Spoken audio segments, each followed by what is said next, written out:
Been very lucky to have a lot of different opportunities, so I can be pretty versatile depending on what the team needs from me. You've had your moments where you've led your country. For example, there are very few men in the world who've had that sort of opportunity, whether it's successful, unsuccessful. I mean, everyone has their own story. What's your story, Watto? What did it mean to you? What did you learn out of it?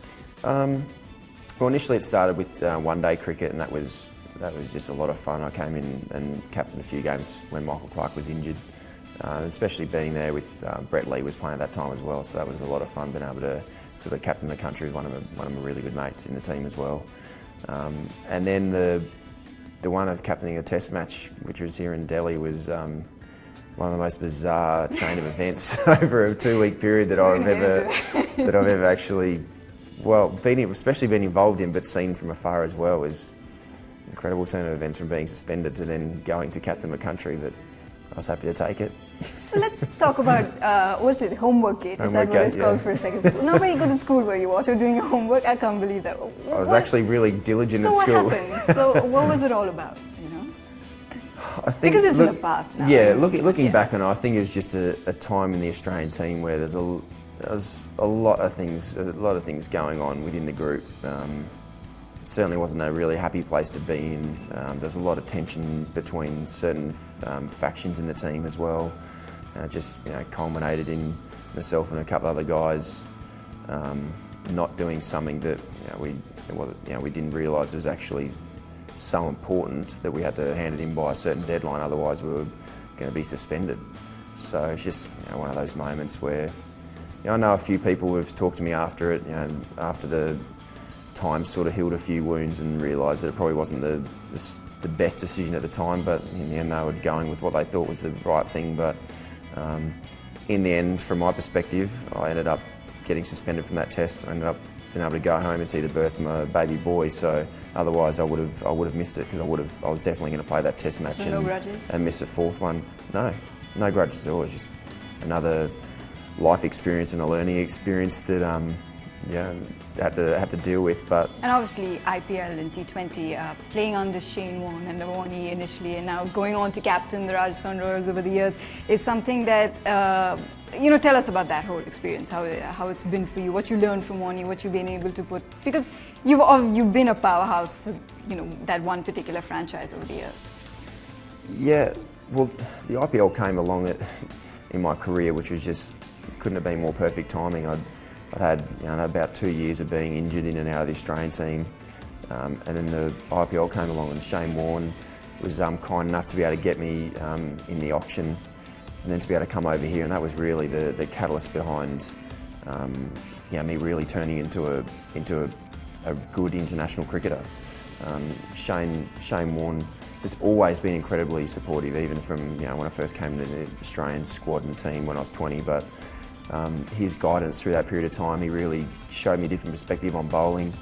And the reason why he was so good is always looking at taking wickets, no matter what, even in the 2020 format.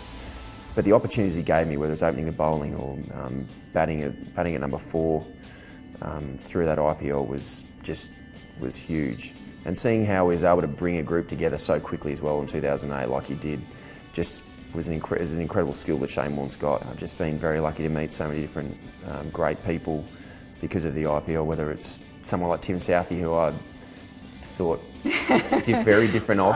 Very different of when I played against him. But when you're able to get to know someone off the cricket field, you realise that he's one of the nicest guys I've met playing cricket. So looks always can be deceiving. I'm sure and I know he felt the exact same way about me. Yeah. Bringing the Australians and New Zealanders together. But the format, T20, you had a World T20 where you were man of the series, averaging 48, taking 11 wickets. You have intimate knowledge of these conditions. So your personal ambitions, your team's ambitions, it's one thing you'd like to get. It is, yeah. We haven't performed that well really throughout the T20 World Cups. The last one was a disaster in Bangladesh. We had a very good side, but we just, we were nowhere near our best. And now that the next T20 World Cup's here in India, we've played a lot of years here in the IPL, so we certainly know these.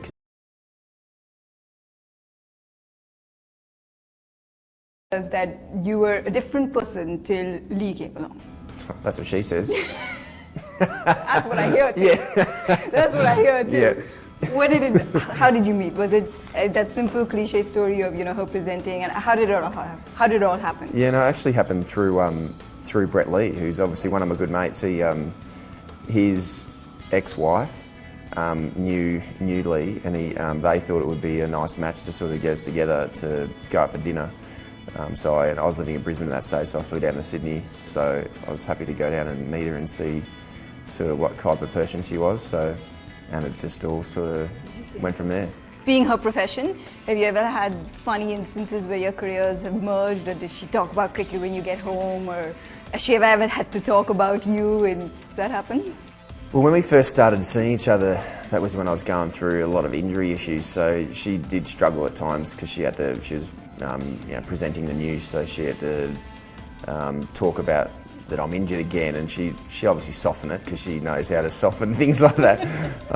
But she did struggle with that, especially when other presenters that she worked with used to wind her up a bit as well, even live on air. So from that perspective, yeah, she had to deal with a few things, but I suppose it was a good challenge for her at that stage. And now, of course, there's your little mini-me, William. Sweetheart. You are obviously such a devoted, involved father. We're always seeing you playing with him. And you're big on family. Wherever you travel, your family comes along with you. And it's not just, wife and kids, it's the extended family.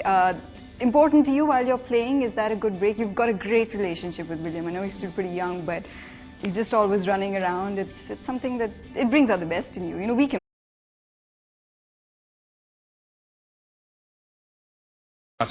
Whatever Watto says goes. So I know our team manager at the moment just thinks the sun shines out of him, but yeah, anyway, that's his opinion.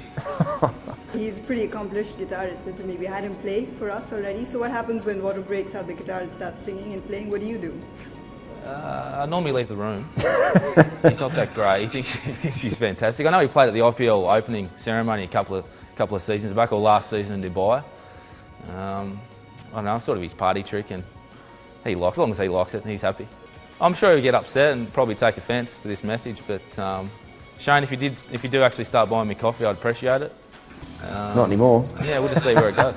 So, coffee's for life. James Faulkner has to buy you coffees for life now? He does now, yeah, absolutely. Yeah. And obviously I'm going to have to bring the guitar everywhere I go to make sure that he walks out of the room. Follow him with it. Yeah, well, just so I don't have to spend much time with him. Now I know it's a good way to, if he's annoying me, how to get rid of him. But look, fair enough. You obviously have a great rapport with your teammates, regardless of whether it's playing for Australia, whether it's playing anyone in India. Just, on a parting note, what would you like to say, not just to your teammates, but your fans who are watching you right now as this T20, superstar? What would you say to them? I just want to thank everyone for their support. The people who've always supported me, whether my family especially, have been incredible through all the ups and downs, and have turned me into the person I am today. But also, it's always nice when you feel appreciated by people who love the game as much as I do as well. So it's always special moments when people come up and say they appreciate what you do, because in the end, as I said, they love the game as much as I do, so it's always nice. Watto, thank you so much for taking out the time. All the best to you in the future. Looking forward